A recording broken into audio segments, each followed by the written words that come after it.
I was born and raised in Spanish Harlem, went to school in Albany, taught in Brooklyn, lived in Philly for a few years, came home to Harlem for a couple years. Now I'm actually in Atlanta.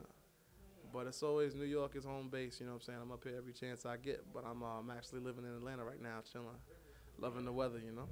What's the Atlanta scene like? Oh, it's cool, man. The hip hop scene down there is vibrant as well, you know what I'm saying? It's a little more low key, but it's definitely popping for sure, you know, underground hip hop. You know, they have their own sound down there, their own vibe.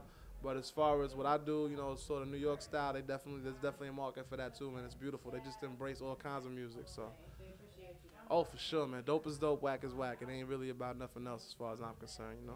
So how has jazz had an effect on your career? Like when Oh, did that first start? man, jazz has had a profound effect on my life, let alone my career. I mean, and the ironic thing is, you know, if it wasn't for hip hop, I would not have the appreciation for jazz that I have. You know, I mean, my uncle put me on to a few things, but for the most part, just from being a DJ and loving the music, and you know, sampling is like collage art for so long that you want to just go back and retrace the steps and see where all these things came from. And I mean, especially with my style, it's constantly incorporating, you know, just various elements of jazz, you know, Latin jazz, Afro beats, funk, soul, you name it. So definitely, I mean, it's if it was not for hip hop, I would not be the jazz lover that I am. Do you feel like having that jazz background has made you a more versatile artist? I would say so, yeah, for sure. Especially because there's really no limit to the different ways that you can be influenced by, because there's so many different variations and styles. You know, I mean, from Mingus to Cannonball Adderley to Ron Carter to whoever the case may be. You know, you get that vibe, and you know, you apply some of those things to the way you write. You know, because jazz and poetry went hand in hand. You know, as far as the Harlem Renaissance was concerned.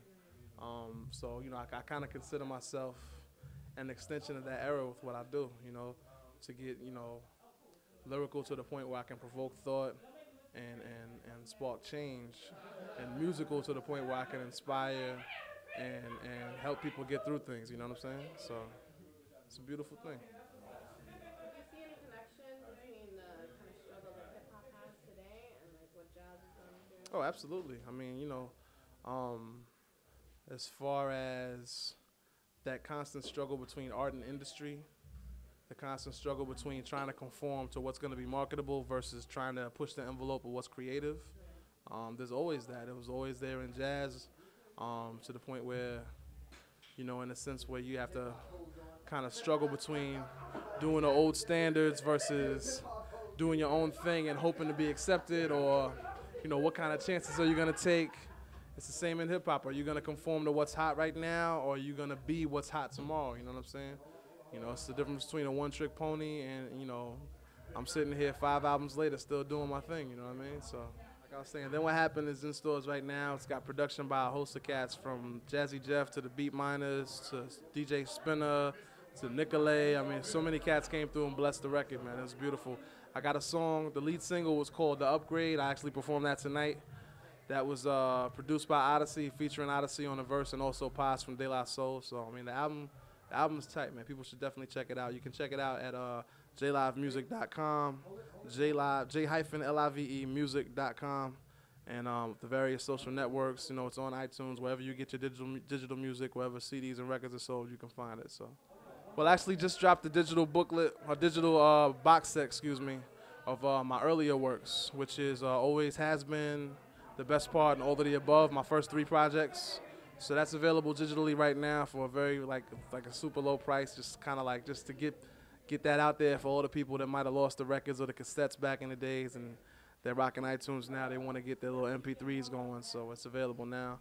Working on a new album. It's coming out again on BBE. Should be out late this year or early next year. So yeah, man, just constantly working, producing, DJing parties, still doing shows, setting up tours. Like last year, we've been pretty much everywhere from South Africa to, I mean, you name it, man, all over Europe, all over the U.S. So, you know, a little bit of Australia. So it'll be more of the same for the rest of the year.